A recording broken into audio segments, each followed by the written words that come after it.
discorso low profile adesso per concludere. Sì. Allora, noi abbiamo notato questa cosa. Vuoi dirla te? Dai, dilla tu, dai. No, allora, noi abbiamo girato anche per un bel periodo, per qualche mese, anche di più, Prima che uscissero. Esatto, solo con le low profile abbiamo testate le low profile perché comunque ci sembravano delle gomme anche comode per noi che torniamo comunque Speravamo alla fine, di non tornire. Speravamo di non tornare. Avevamo pensato che comunque era un'altezza ancora abbastanza quasi al limite, però abbiamo visto che erano ancora troppo alte, quindi abbiamo dovuto comunque tornirle sempre a 22,6.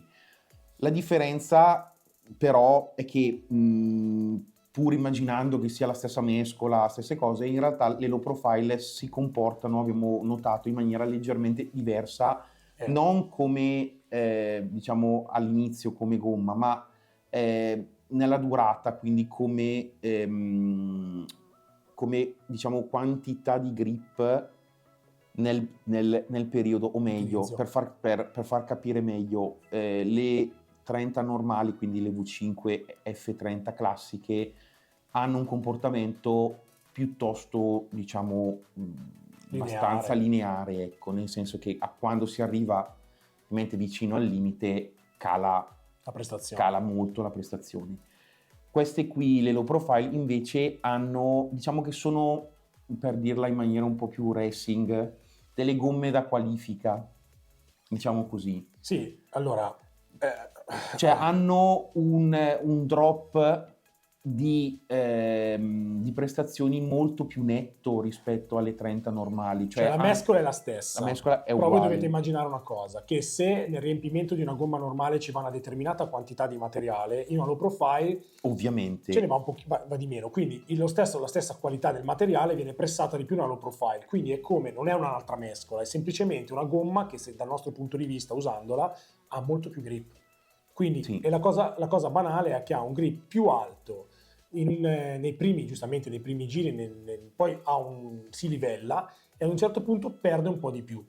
È una gomma molto performante e quindi anche noi in base a com'è il grip della nostra pista scegliamo se usare la normale oppure la low profile, pur essendo la stessa mescola. Per esempio in una gara, se voglio trovare so che dura un tot di minuti e voglio veramente andare forte cercando appunto di sbagliare il minimo possibile, metto una low profile, per esempio. Magari invece in una qualifica dove per certi aspetti voglio provare ad avere di arrivare una costanza, uso appunto la 30 normale. La differenza è minima, però se uno ha la mano fine la differenza si nota e la low profile effettivamente ti dà qualcosa in più. Questo l'abbiamo notato, quindi proprio a termini di grip, anche se all'inizio bisogna fare più attenzione perché appena tornita comunque è molto più aggressiva rispetto alla 30 normale. È davvero impressionante all'inizio. Però vi garantiamo che sono delle gomme fantastiche. Cioè, adesso io ho usato nei tantissimi anni di Mini Z, non sto qua a ricordarlo, se no mi sento un po' troppo anziano e non mi piace, e faccio una battuta, però le ho provate veramente tutte, dalle Kyosho alle PN, eccetera, eccetera, eccetera. E quando Marco ha deciso di sviluppare queste gomme è stato un piacere poterlo aiutare nello sviluppo, nel testare, nel provarle, e ci siamo resi conto che è una gomma che veramente, dal mio punto di vista, è un'ottima gomma. È una gomma italiana, è una gomma che tra l'altro, ripeto, se viene utilizzata nella stessa gradazione, insomma nella pista usiamo soltanto come marca, davvero poi la pista ha un grip uniforme. Sì. Quindi questo lo potrei dire anche delle PN, cioè se uno usa soltanto PN... Perché dovete capire che ogni produttore ha dei materiali, dei polimeri diversi, quindi uno usa gomma, uno usa silicone, quindi sono comunque prodotti che tra di loro possono cozzare, quindi che vanno bene, però vanno bene, funzionano, però a un certo punto un marchio rispetto ad un altro perderà qualcosa, perché i polimeri in maniera molto chimica non riescono più a sposarsi insieme. Uno predomina sull'altro. Detto proprio alla Carlona, no? Quindi questa cosa può creare anche dei problemi alla pista, per quello che spesso deve essere un po' pulita, aspirata e lavata, perché questo aiuta anche ad avere poi un grip uniforme, indipendentemente che vogliate usare dietro marca e davanti PN, va benissimo, però state attenti anche alla pulizia della pista, perché questo è fondamentale. Non pensate che la pista No. si rovini ad aspirarla e ad usare un alcol con un po' di acqua per cercare di far evaporare, per riaprire anche i pori di questo materiale, che poi alla fine non è nient'altro che un materiale tipo un isolante, quindi è un tappetino, quindi è importante che venga appunto pulita, La perché cura della questo pista è è fondamentale. fondamentale, quindi anche per mantenerla negli anni. Fate conto che la pista che stiamo usando noi è una pista che ha più di 15 anni, quindi vi dico, Sì. quindi è una pista, forse più di 15 anni, no, però 15 anni ce li ha tutti, per cui vi dico, è una pista che stiamo usando da tanto tempo. Poi abbiamo comprato altre parti, eccetera, però noi la teniamo veramente come una reliquia, cioè la puliamo sempre, la aspiriamo, la puliamo, infatti la pista è ancora di ottima qualità, anche dal punto di vista sopra del poterci girare.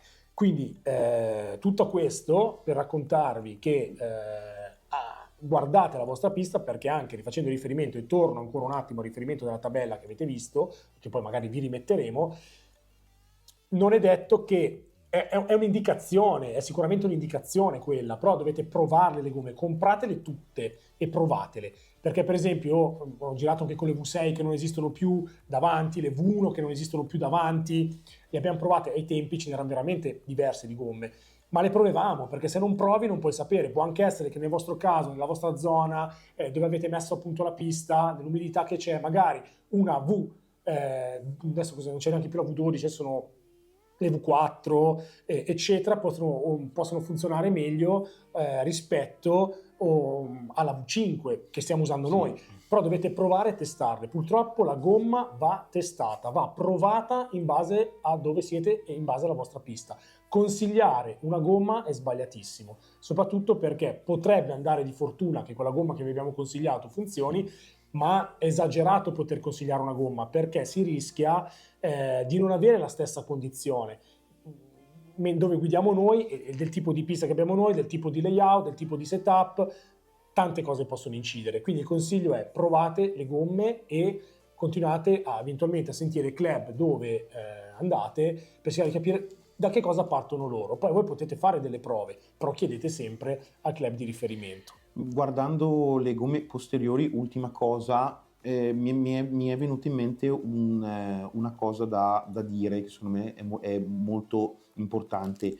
Differenza nelle gomme posteriori tra le radiali e le non radiali. Abbiamo notato che le radiali, quindi quelle con le scalanature, soffrono meno l'overheating, cioè quel fenomeno che abbiamo detto prima in cui si scaldano le gomme quando c'è tanto grip, anche a mescole diciamo giuste per la pista. Esatto, e qui posso dire un'altra cosa. Allora, le gomme slick, noi le abbiamo sempre usato, prima che uscissero le gomme radiali, abbiamo sempre usato le gomme slick.